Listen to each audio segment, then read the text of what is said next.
Just going to give you guys a quick video on how to replace your Aussie Traveller windows. So our specific van is a 2003 model Bushtracker, and it was fitted with the Australite windows from Aussie Traveller. Don't know if that's brand specific or what, but yeah, so we've got the couple of large openings, couple of big openings, a baby, and then the little opening there for the bathroom window. And I'm just going to show you the process. The best method that I've found in replacing them, I've done about seven different ways. It's pretty much all the tools I've needed to do it.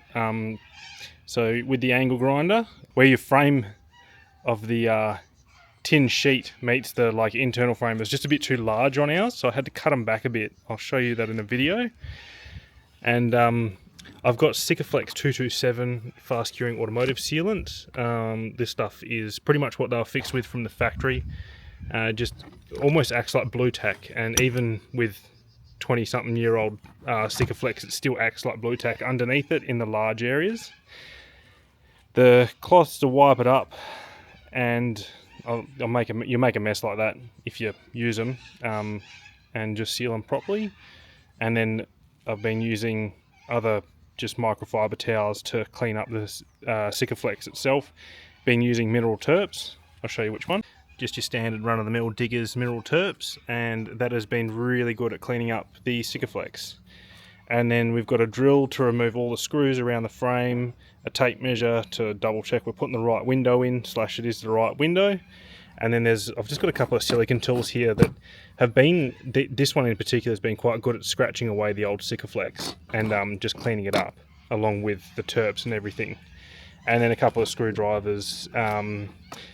The flathead's been the most helpful, trying to just pop out the fly screens and just getting a bit of leverage here and there. And I've just got a bit of aluminium bar that I used for the shade cloth at the front for the little rock stone guard.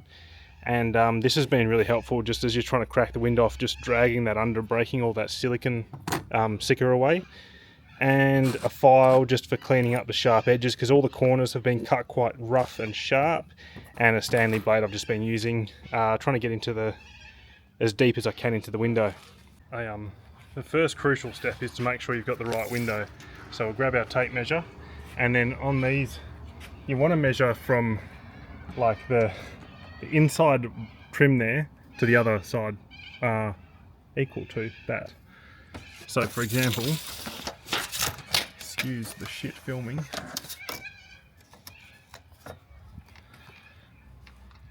So into there, so we're looking at pretty much where that finishes, so 1170, just on the inside of that bit there. Be easier to measure on the inside than it is out here. So about 1170, and then we can do the same for our vertical measurement. And we can go, so that's just sitting up on the internal brown trim.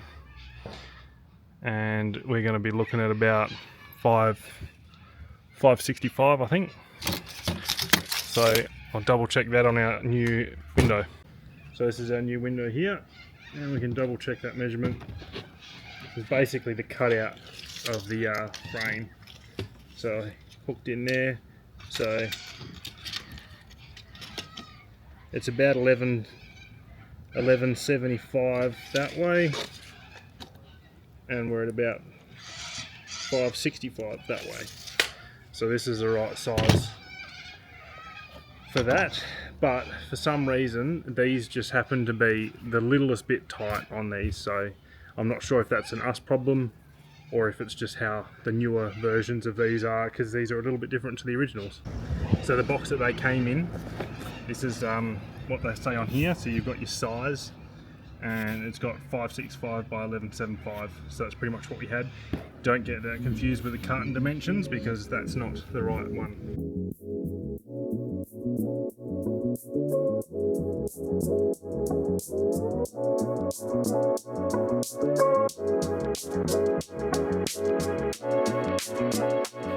So now all our screws are out. We'll leave our window open for the minute, and we'll start getting a Stanley knife. Now this is the same profile as the roof, So it doesn't have as big a ribs as it does on the sides. So you don't have to, the sides are a bit more awkward to cut because where these ribs are quite short, they yeah, there's a lot of silicone sealant in there.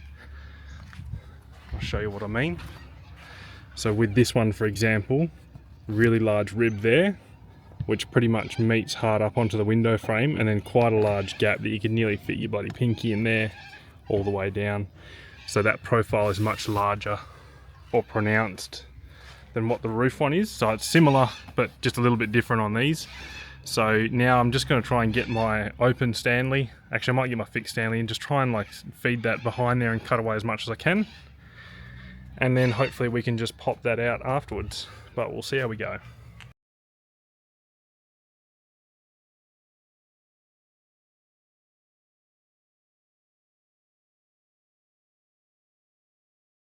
It's a good thing that window's the right size because I've already cut it out and I didn't do that first. I've done it for every single one except this one.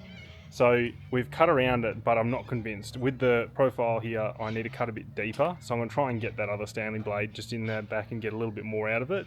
And then I'll try and start flexing the bottom of the window frame out and just pull that out a little bit and then just start getting a knife under there and just cutting away as we're going, just so that I can sort of make it a bit easier without damaging the window too much. Not that it really matters because we've got a new one, but just in case someone else needs it.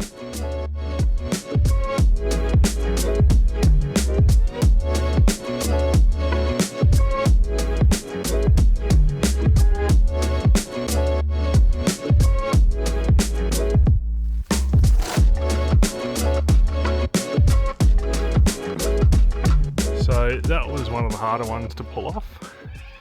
I could sort of get the knife in behind and try and help it come off, but it didn't quite work as well as I'd hoped.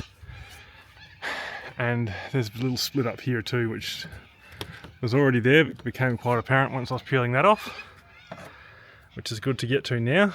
So all I'm going to do now is just run a blade behind this and just try and clean it up. And all I'm trying to do is not touch outside of the Sikaflex area here, because if you touch that with your knife you're going to damage it and you'll see that forever. So avoiding touching anything on the outside with bits of metal. I'll show you what happens on the roof. So even with the back end of a knife, can't even see it here because I want to do it, but when you rub it sideways you just leave these little like grey marks everywhere and they just don't clean up. So if you're going to use a Stanley, probably get a plastic one, and yeah, something with a narrower body than this just gets in nice and close. So cleaning up all this Sikaflex is a slow process, but it's necessary because you want to get back to as close as the body as you can when you put the new window in. So I'm going to spend a fair while doing this, and yeah, you get back what you put in, so take your time.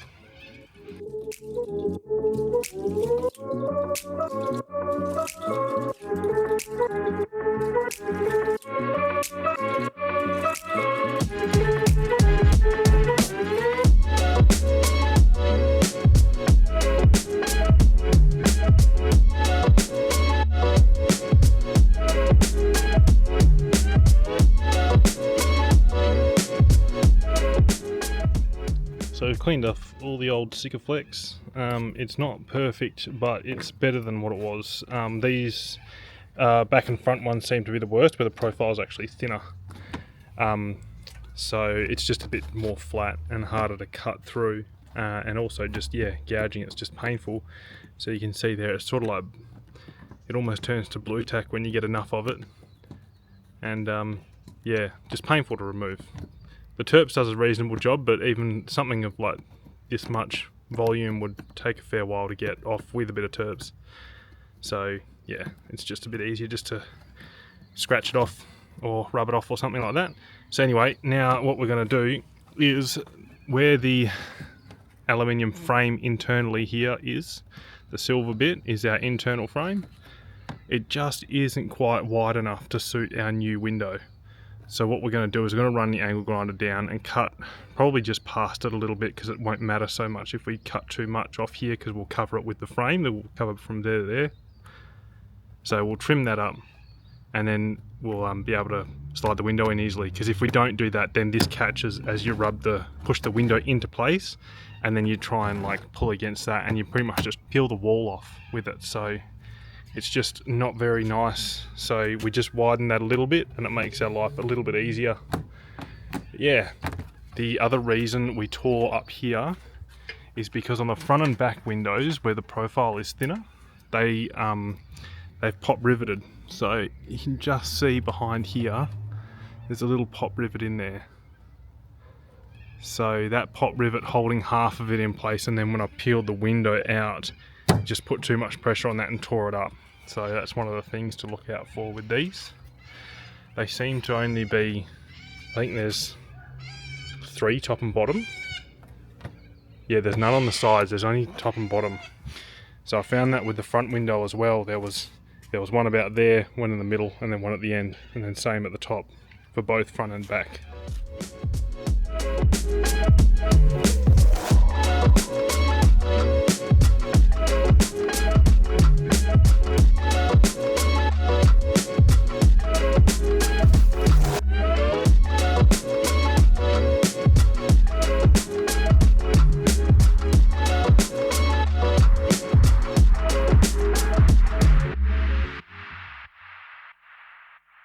Now we'll do a test fit of the window and the hole, and we'll drill out all our new screw holes because they're just off a little bit.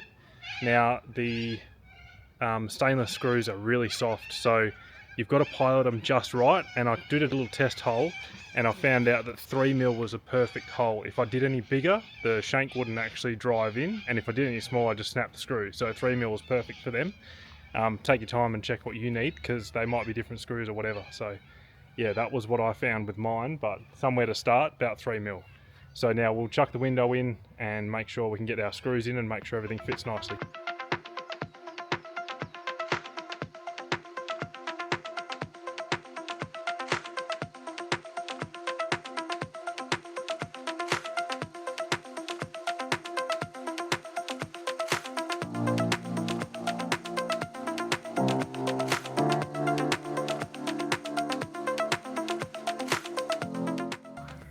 Now we're piloted, we're going to get our terps and a clean rag, hopefully something without any schwarf in it or anything like that, and just clean around the edges and clean around the frame, and then we can get to sealing it on and screwing it in.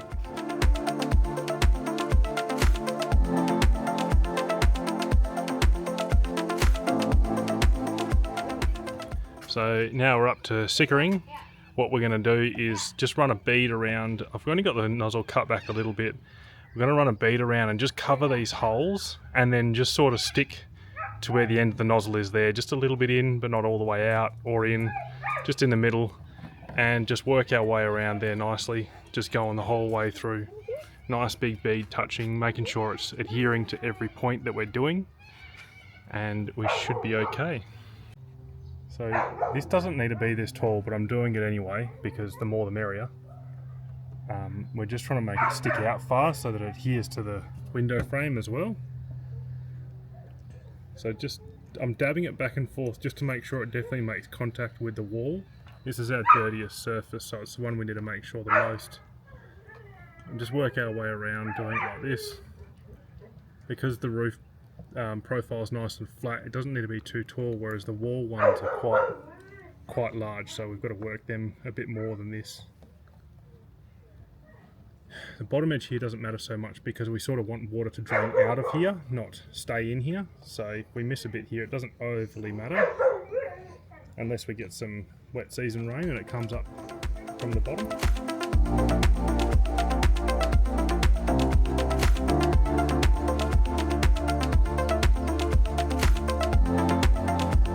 So my philosophy with sticking things to the wall here is I'd rather clean up the glue than wish I had to put more on. So now we can open our window, which I'm trying to do here. Open it right up so that we can grab on the inside, and we lay the bottom in and then push it in from the bottom to the top. Making sure our winder's out the way. I'll just try and get this side in nicely. Get the bottom right. Push the other side in by accident, that's good. So we've got the bottom in. Holding it with my head, we'll push the side in. Now the top trim on this one's just not stuck in quite well enough, so I'll just slide that in as well. Make sure it's sitting flat. So it's got a little bit more to go, and that looks good. That went in quite well actually. Quick little swap back to a Phillips bit in our drill, and we'll whack a couple of screws in.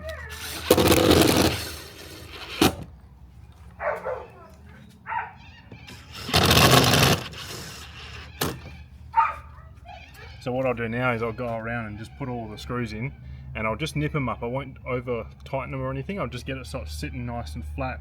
If you see the frame distorting at all, you're going to start causing issues. What I'll also do is I'll shut the window and close the lock so that it's in place and it doesn't sort of change the height of it too much, so it's a bit more true to its form, because we can change the height of this quite easily and we don't really want to make our latches not work.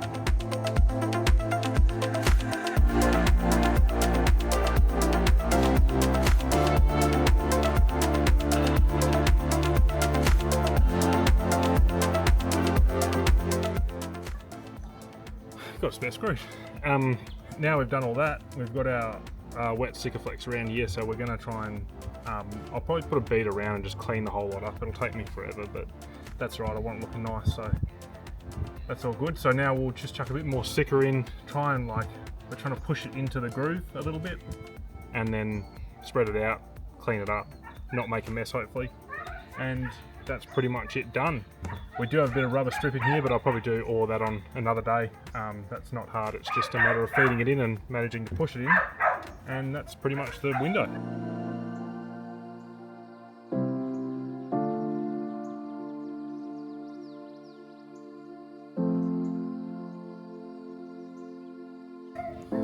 So this is where a filthy cloth comes in. Just got to rub it all off my finger and just keep cleaning it and just get it down to minimal, and then run it over again with a bit of terps, and it cleans up really well. Trying to keep as much off the white as we can, because when it does attract dust, that's why you see that little shadow around it. It's all the residual shit you haven't cleaned off. So just trying to clean it up as good as we can. You can clean it up after it's dried too, as long as it's quite thin. It does come off nicely. So yeah, each to their own. I'm going to clean it up now because then it's done.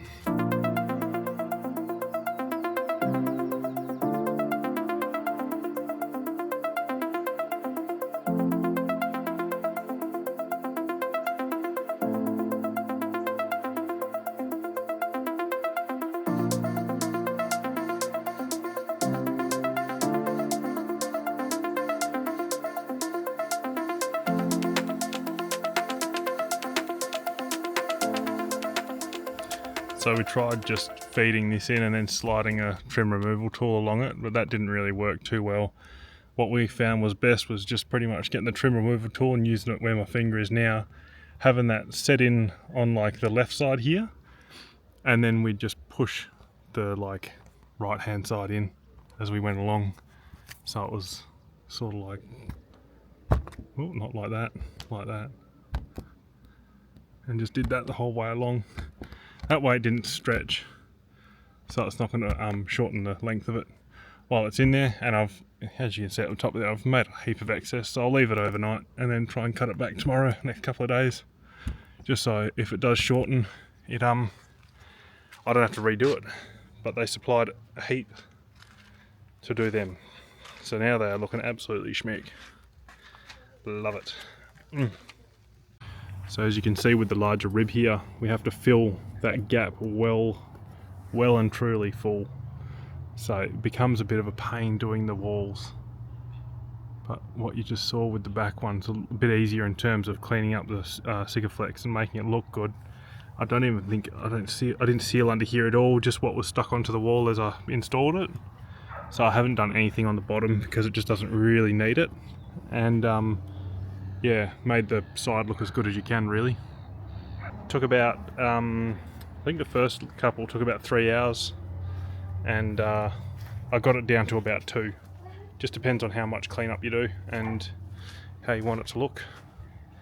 But I'll reseal the door. That one's been done, and so is this one.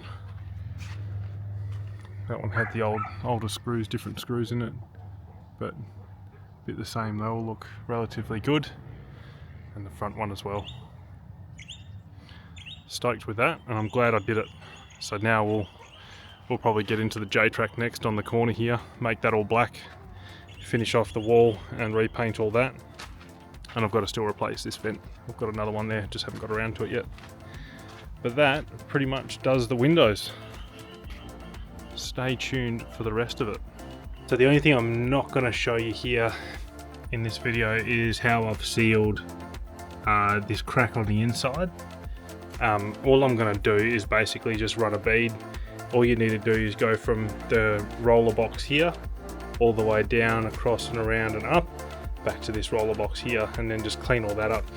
Where I've got all this white at the moment, I've cleaned it up so it's going to be below the surface that I actually finished to. So I think I might just run a bit of black sticker on there and just try and run it real neat, and just make sure that all the internal trims are on nicely, and just do that for every single window and clean up all my mess. Just got to put that front hatch back on as well and make sure it's all waterproof. So hopefully it'll be easy. So yeah, hope this helped you, and if it did, please let me know. Yeah. Now we get to do the satisfying bit.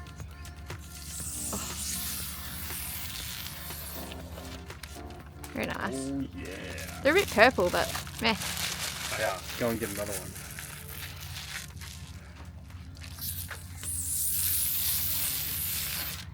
All that feels like.